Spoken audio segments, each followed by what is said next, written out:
O Senhor esteja convosco. Ele está no meio de nós. Proclamação do Evangelho de Jesus Cristo segundo Mateus. Glória a vós, Senhor.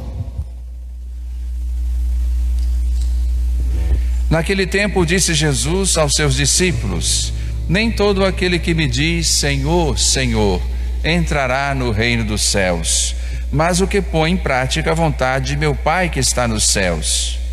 Naquele dia muitos vão me dizer: Senhor, Senhor, não foi em teu nome que profetizamos? Não foi em teu nome que expulsamos demônios? E não foi em teu nome que fizemos muitos milagres? Então eu lhes direi publicamente: jamais vos conheci. Afastai-vos de mim, vós que praticais o mal. Portanto, quem ouve estas minhas palavras e as põe em prática é como um homem prudente que construiu sua casa sobre a rocha. Caiu a chuva, vieram as enchentes, os ventos deram contra a casa, mas a casa não caiu, porque estava construída sobre a rocha.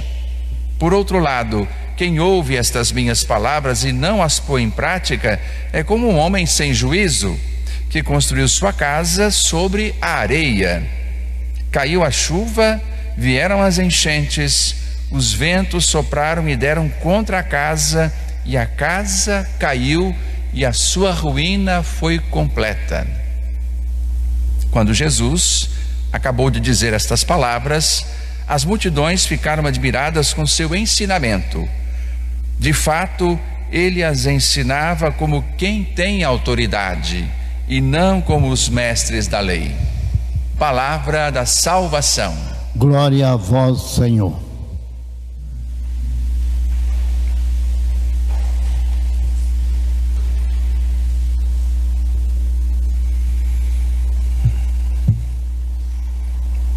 Esse trecho do Evangelho de Mateus é de fato uma conclusão daquilo que acontece na primeira leitura, né?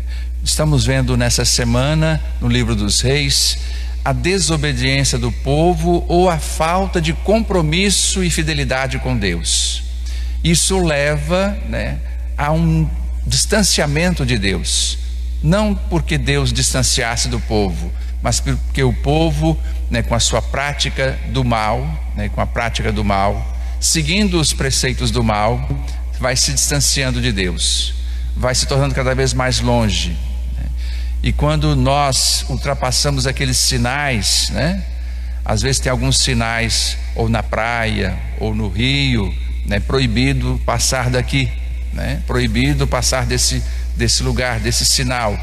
Para lá tem perigo. E é isso que acontece com o povo. Ele se aventura além dos sinais de Deus, além da palavra que Deus havia deixado, e se coloca, portanto, né, junto ao perigo. A prática do mal, portanto, né, coloca o povo em grande risco. E o que acontece ao final é que o inimigo vence.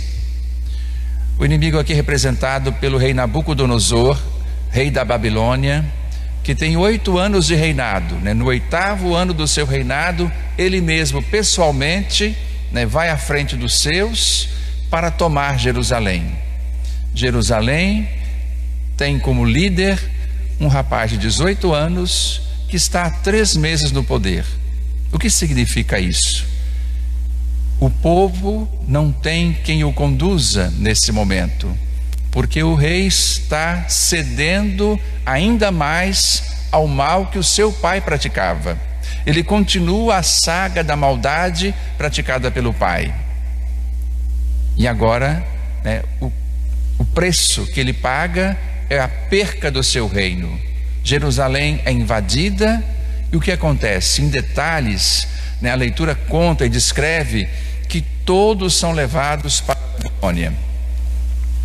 Todos são levados. A corte é levada, as mulheres do rei, a mãe do rei, a rainha mãe, tudo é levado para Jerusalém. O que resta então agora na terra invadida? Os pobres. O rei não quer os pobres ficam, os outros devem ir. Os que têm profissão, os que são capazes de empunhar uma arma, todos esses servirão para mim, mas os pobres ficam. E ele deixa, Sedecias como, um coordenador desses pobres, que permanecem na terra. Esta história é muito importante, para a construção da salvação, da história da salvação para o povo, no meio do povo. Esse momento do exílio da Babilônia, nós estamos diante do pior exílio que o povo passa. O pior exílio. Vão-se os letrados, os que têm profissão, os que têm dinheiro, os que tinham, posses, e ficam os pobres. E são os pobres que vão sustentar, a lei.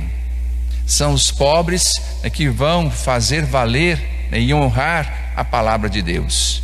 Eles é que vão se manter de alguma forma, buscando a todo custo, com a sua pobreza e na sua indigência, na sua penúria, sustentar-se diante de Deus. Os pobres é que vão ser fiéis a Deus. Aqueles que estão seguros de si mesmos, foram todos para o exílio. E agora então os pobres, se mantêm na presença de Deus, fazendo prevalecer a tradição, os pequenos ritos, e vão se sustentar a partir dessas pequenas coisas. Eles não sabem muito, não sabem ler, não têm dinheiro, não têm formação, não têm profissão, mas são eles, os pequenos, os chamados Anauim, como se diz na Bíblia, os pobrezinhos que vão se sustentar no caminho para Deus. Depois, na volta do exílio, esses que voltam, vão encontrar ali esse povo e vão entrar muitas vezes em choque, em conflito, até que as coisas de Deus sejam, conduzidas novamente na sua normalidade. Aqui, portanto, o Evangelho conclui, e sobretudo o Salmo, vão toda nessa direção. Construir, um reino, construir uma casa não é fácil. É preciso escolher um fundamento.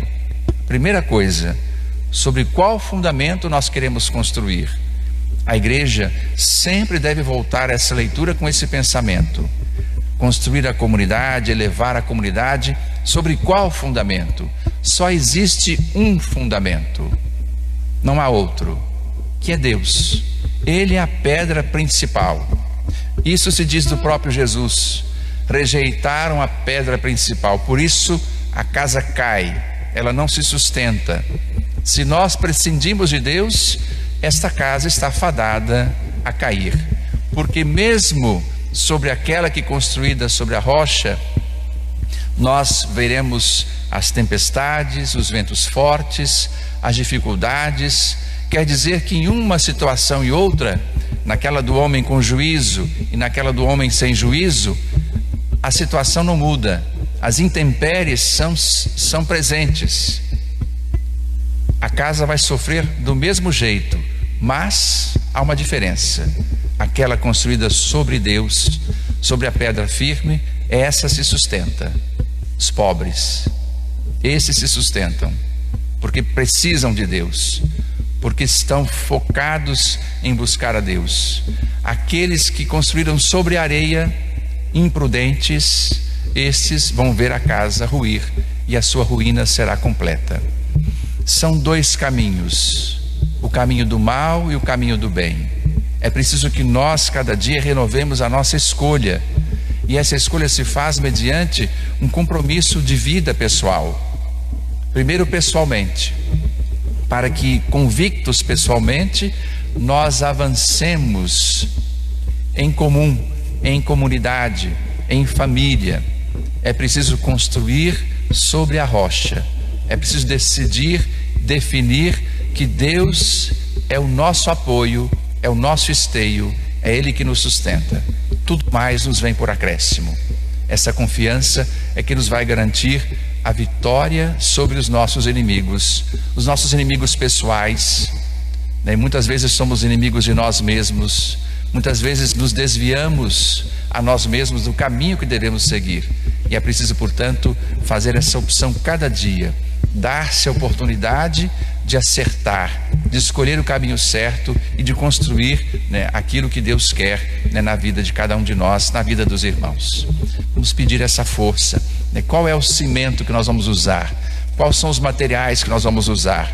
O bom senso, a sabedoria, o discernimento, né? E deixar o Espírito de Deus. Esse é o verdadeiro cimento que vai, né, fazendo com que os tijolos vão subindo, a casa vai sendo erguida no prumo, né? Levando ali de vez em quando umas cutucadas para se acertar, e assim nós vamos construindo, portanto, a construção de Deus na nossa vida, né? Que é a nossa própria vida, portanto, erguida no mundo de hoje, na nossa história, no nosso tempo. Louvado seja nosso Senhor Jesus Cristo. Para sempre seja louvado.